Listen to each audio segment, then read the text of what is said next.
The GCSE drama we study through EduCAS, and part of the course is thinking about 3 different components of drama, and they fall under C1, C2, C3.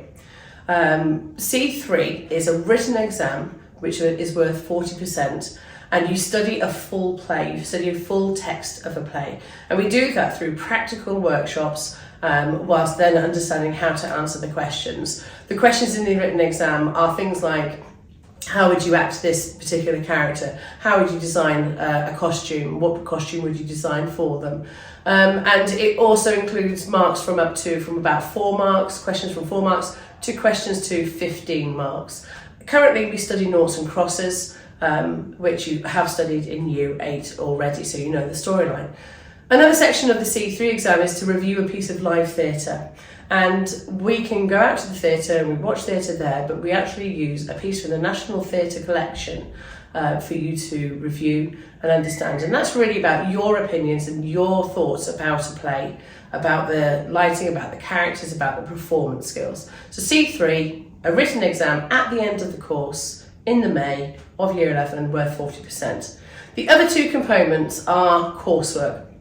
So C1 is where you create your own play, it's a devised play, and you get a stimulus from the exam board to do that. And it'll be 2 quotes, a song, and an image. And you choose with a group of up to about 5 actors of what you want to do your play about.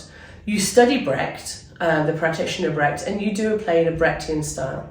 Whilst you're creating that play, you also create a portfolio where you take photos of yourself and you think about what's that showing. So a still image, what's that showing? What are you trying to put across to the audience? You'll write a monologue, you'll do all sorts of different things with your group to put this play together, but you'll write your own personal portfolio.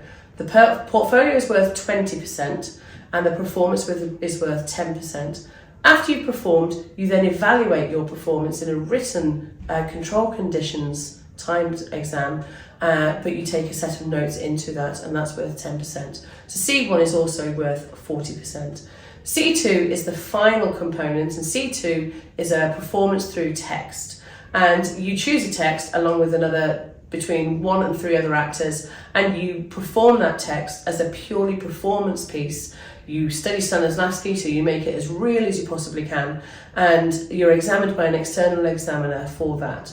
There is the opportunity to do design as part of this, so you could choose to be assessed for C1 or C2 or both in costume, sound, lighting, or set and props. So you have that opportunity as well, although you do study the acting and you do take part in all the acting workshops and all the acting classes up to and including the practice of C3s and things like that.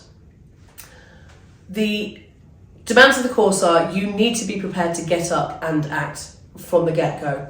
You need to be prepared to work in a group as part of a team, and you must be engaged with what we're doing. A lot of the onus is on you to be independent learners. It can take you to all sorts of careers, so you can go on to obviously act, direct, be part of the theatre, but also any job includes drama. So being a teacher, being a lawyer, being a doctor, being a nurse, anything that means that you have to stand up in front of a group of people and present, drama will be useful to you.